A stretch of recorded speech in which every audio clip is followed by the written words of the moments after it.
là, j'ai presque l'impression que Mélenchon et Le Pen servent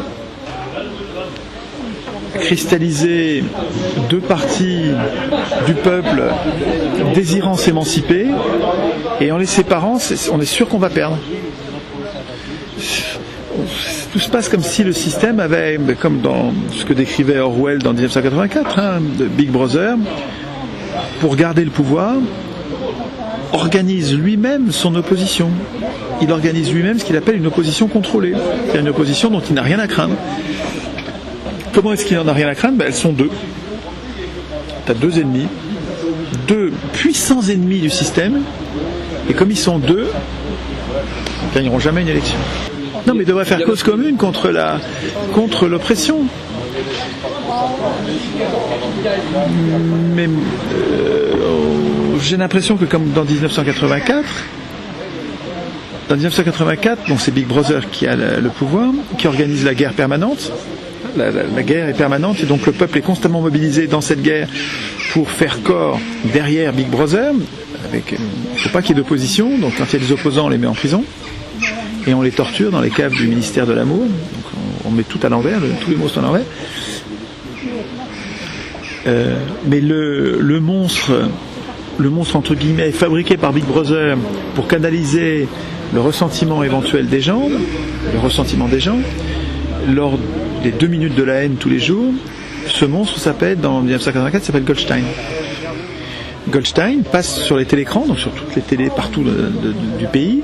Goldstein passe tous les jours pendant les 2 minutes de la haine, et là pendant 2 minutes, tout le monde s'arrête de faire ce qu'il fait. On arrête de travailler, on arrête de jouer, tout le monde se tourne vers les télécrans et éructe, rougit, transpire de haine contre Goldstein, qu'on voit parler, et on le voit parler, et on le hait tous ensemble. Et dans 1984, ce que dit Goldstein, c'est « Méfiez-vous de Big Brother vous ment, Big Brother vous vole, Big Brother truc. » Goldstein dit la vérité. Mais cette vérité, nous sommes conduits par mimétisme grégaire, parce qu'on est moutonniers, on fait ensemble, et il faut le faire, parce que ceux qui participent pas à ces 2 minutes de la haine sont désignés comme des terroristes, des gens qui vont pas respecter la consigne, et ils vont être jetés en prison. Donc pour pas être jetés en prison, nous participons aux 2 minutes de la haine, et nous haïssons Goldstein, qui pourtant dit la vérité, qui pourtant dit nous sommes tous frères, on ne devrait pas se surveiller comme ça, Big Brother nous conduit à nous surveiller les uns les autres, conduit les enfants à surveiller leurs parents et à dénoncer leurs parents, c'est scandaleux. Goldstein dénonce des scandales, et Big Brother se sert de ce dénonciateur de scandale comme l'incarnation de ce qu'il faut haïr.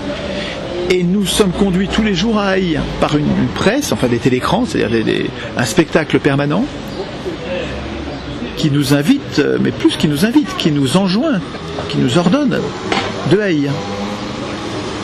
Et dans le mouvement général de haine, nous haïssons. Et pendant qu'on hait Goldstein, on ne hait plus Big Brother. Donc Big Brother détourne notre besoin de tempêter contre une opposition qu'il a fabriquée pour ça. Et à la fin du roman, Winston, le personnage principal, qui s'est fait arrêter par la police de Big Brother, qui s'est fait torturer, qui va mourir, et à la fin, Big Brother, ou son bras droit, le bras droit de Big Brother, lui avoue que Goldstein, c'est son invention, c'est sa marionnette. Et pourtant, il y croyait. Winston, il se disait, il s'était mis à devenir un résistant, un dissident, il se mettait à croire à Goldstein, quoi, en disant, voilà, c'est vrai ce que dit Goldstein, il faut que je suive lui et que je résiste contre Big Brother. Mais même ça, c'était faux. Alors, je dis pas que Le Pen et Mélenchon sont ça. Je dis que ça pourrait l'être. J'en sais rien, moi. Je vois Mélenchon, je lui fais confiance. Enfin, il inspire la confiance. C'est un tribun. Mais en même temps, quand il diabolise Le Pen comme si c'était le fascisme, ça, je trouve pas ça crédible. Je trouve que c'est trop marqué, c'est trop fort, c'est trop. On impute au Front National une espèce de caricature de toutes les horreurs passées. Et il y a sûrement des horreurs dans le passé, évidemment, du Front National, et il y a sûrement des affreux, vraiment des abominables dans les coulisses du Front National, ok. Mais assimiler le Front National et tous les électeurs du Front National à toutes ces horreurs concentrées, ça ressemble à une mise en scène comme dans 1984, avec Goldstein, qui est l'incarnation de ce qu'il faut haïr. Et ça nous divise. Parce que les millions de gens qui défendent Le Pen, qui choisissent Le Pen, dans mon esprit, ils devraient fraterniser avec les millions de gens qui défendent Mélenchon. On a tous le même putain de problème avec cette oligarchie plutocratique. Et c'est pas bien de se diviser sur le traitement des étrangers. C'est pas raisonnable de nous condamner au capitalisme ad vitam aeternam sur ce sujet-là. Faisons un référendum et puis on verra ce qu'on fait, mais c'est absurde de se diviser là-dessus. Alors, cette position que je défends me fait traiter de philo-fasciste parce que je dédiabolise Goldstein. Je dis arrêtez de ne regarder que Goldstein, regardez Big Brother, quoi. Ceux qui sont au pouvoir sont les oppresseurs.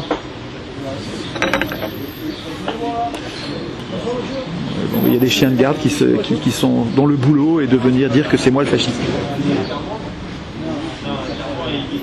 Et il y a des abrutis pour les croire.